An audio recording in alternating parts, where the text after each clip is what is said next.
ధన్యవాదాలు అశోక్ గారు. అందరికీ నమస్కారం. తెలంగాణ అమరవీరులకు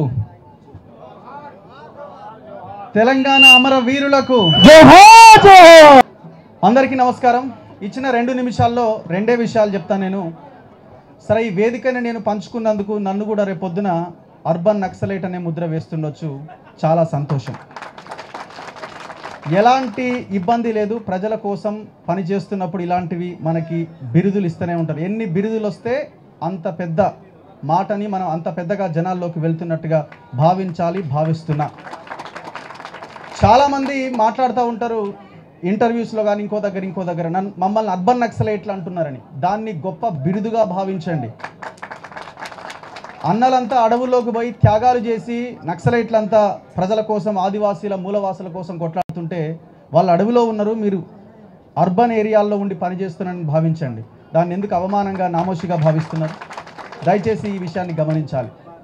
రెండో అంశము, కొంత ఎవరైనా రాజకీయ నాయకులు ఉంటే అంతో ఇంతో అవసరాలకు అవినీతి చేసే వాళ్ళని పక్కన పెడదాం, కానీ దోపిడీ చేసే బందిపోట్లు లేకపోతే ఇంకా వేల కోట్లు సంపాదించే వాళ్ళు చెవులు మూసుకోవడం బెటర్. నేనేమంటున్నా అంటే నేను మాట్లాడే విషయాన్ని వాళ్ళు వినకపోవడమే బెటర్. గాజర్ల కుటుంబం దాదాపుగా 30-40 సంవత్సరాలుగా ఉద్యమంలో ఉన్నది. ఏం సంపాదించింది?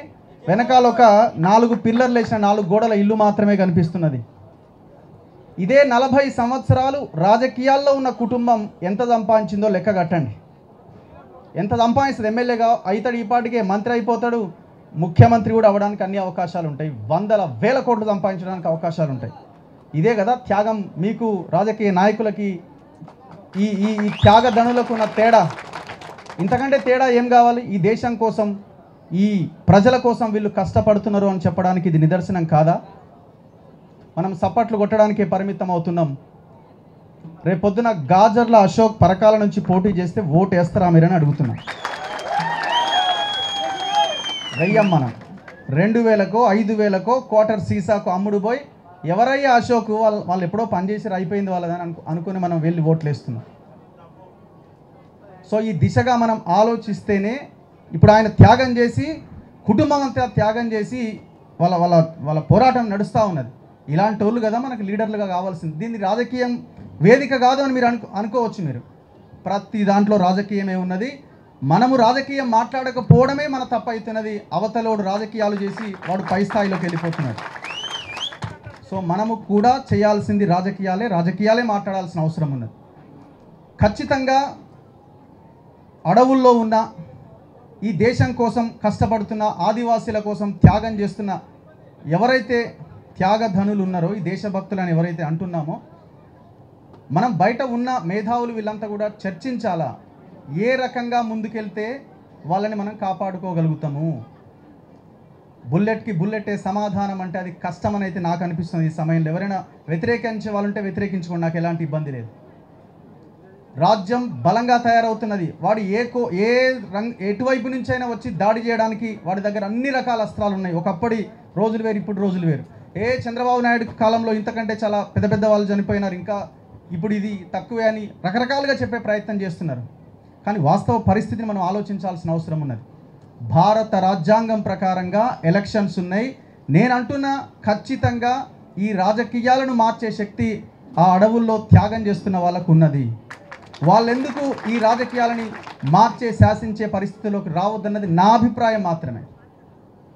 ఖచ్చితంగా భవిష్యత్తులో ఇది బ్యాలెట్ సమాధానం కావాలి. ఈ ప్రజలని చైతన్యం చేయాలి. ఈ రాజకీయాలని మార్చాల్సిన శక్తి మీకున్నది. ప్రజలుగా మనమంతా బాధ్యతగా ముందుకెళ్లాల్సిన అవసరం ఉన్నది. ధన్యవాదాలు ఈ అవకాశం ఇచ్చిన అశోక్ గారికి. థ్యాంక్ యూ అన్న. ఈ పోరాటం ఇలాగే కొనసాగాలని మీ అందరికీ మాతో పాటు తన శక్తి మేరకు ఈ రాష్ట్రంలో ఎక్కడ అన్యాయం జరిగినా, ఎక్కడ తప్పు జరిగినా వెంటనే అక్కడ వాలిపోయి ఆ సమస్యను వెలికి తీసి నిస్వార్థంగా నిఖార్సైన జర్నలిజం చేస్తున్నటువంటి రఘు అన్న గారికి ఈ సందర్భంగా మనం అందరం కూడా ధన్యవాదాలు తెలియజేద్దాం. ఇంత ధైర్యంగా ఇలాంటి త్యాగమూర్తుల సభకు విచ్చేసి అవసరమైతే నన్ను మీరు ఏమనుకున్నా పర్వాలేదు, నేను మాత్రం అన్యాయానికి వ్యతిరేకంగా పోరాడే వాళ్లకు, త్యాగాలు చేసే వాళ్లకు మద్దతుగానే నిలబడతా అని ప్రకటించినటువంటి ఆయన ధైర్యానికి నేను చాలా వినమ్రమైన ధన్యవాదాలు తెలియజేస్తున్నాను.